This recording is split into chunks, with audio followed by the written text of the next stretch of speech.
Сәлем қайырлы күн достар. Бүгін сіздерге құлагерді нөлден бастап жинап көрсететін боламыз. Бізбен бірге болыңыздар.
онмен.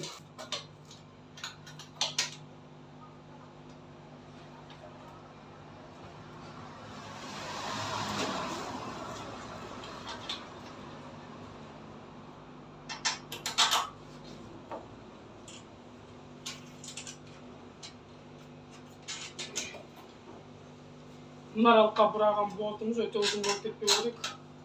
Тек кәйтінің басының аз ғана шығып тұрса болғаны, кәйті толығының. Өйткені өте қатты шығып тұрса, доңғалақты жыртып кетеді.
Нөрі кетікке мына несі келу керек кетіп.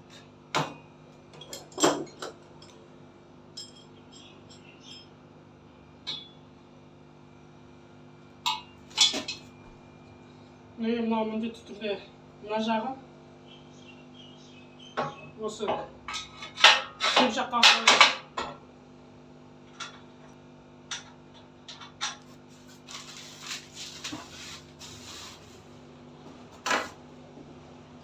Мынаны таққан кезде мына пружинаның қатты ақырындығын реттейтін мына темір негізі сыртына қарап тұрған дұрыс. Ертеңгі күні біз пружинаны реттеуімізге өте ыңғайлы.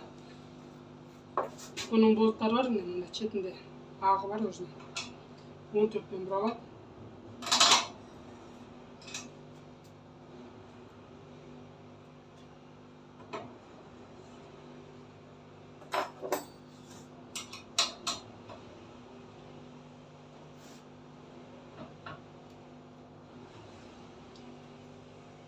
Бұны енді қайтадан жалғасты бұл жерге ешқандай нәрсе таппаймыз, сондықтан бірден қатайтып тастайық.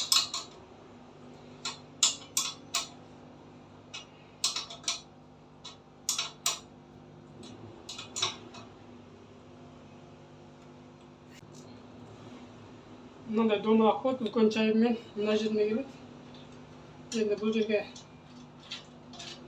әлі тағылатын дүниелер бар, сондықтан тек бос бірақ қана қосақ болғаны.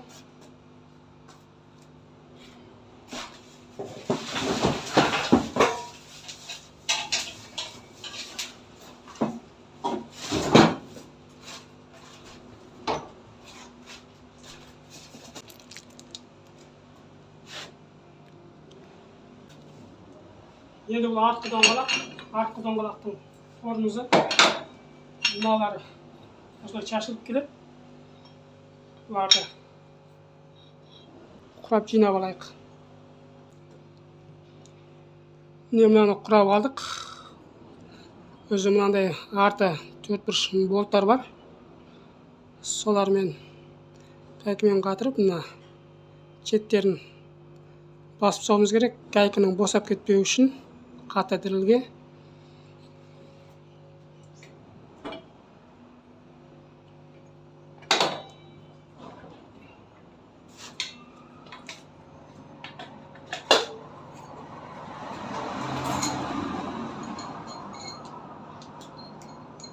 Мына екі фотоканың кішкентайы мына жағына сұғылады.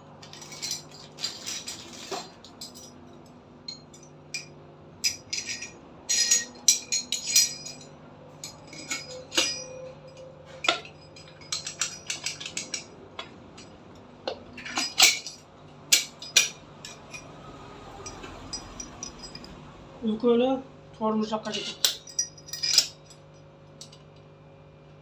Енді бұл әр мотоциклде әртүрлі, кейбір мотоциклдерде қысқасы тормоз жаққа, ұзыны сеп жаққа кетеді. Ол енді мотоцикл маркаларына байланысты әртүрлі болады.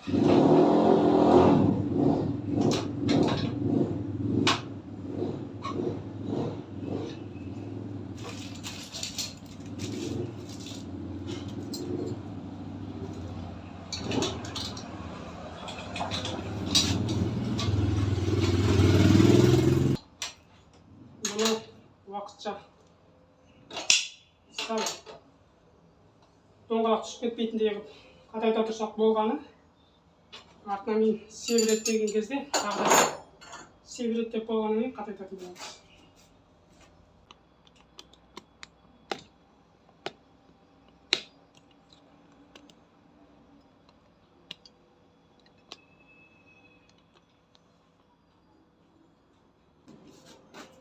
Міне бұл үлкен тіреміш.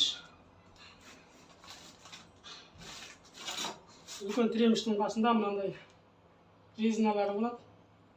Салдыратпай ұстап тұратын.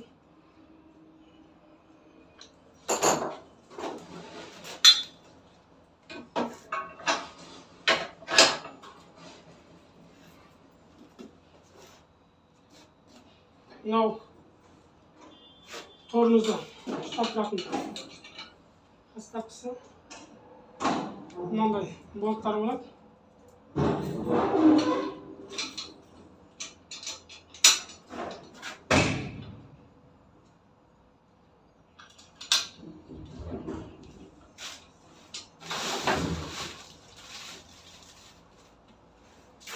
Және мына екі орталықта мынандай резиналар болады.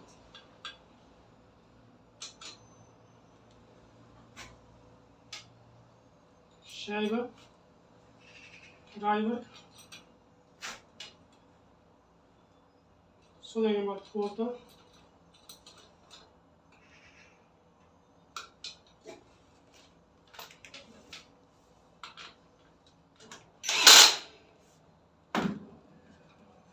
Міндетті түрде мынандай бұрындықтарды құжат алыңыздар. Қауіпсіздік үшін аса маңызды.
Енді мотоциклімізді дұрыстап тұрғызып алып, қалғанын ары қарай жалғастыратын боламыз.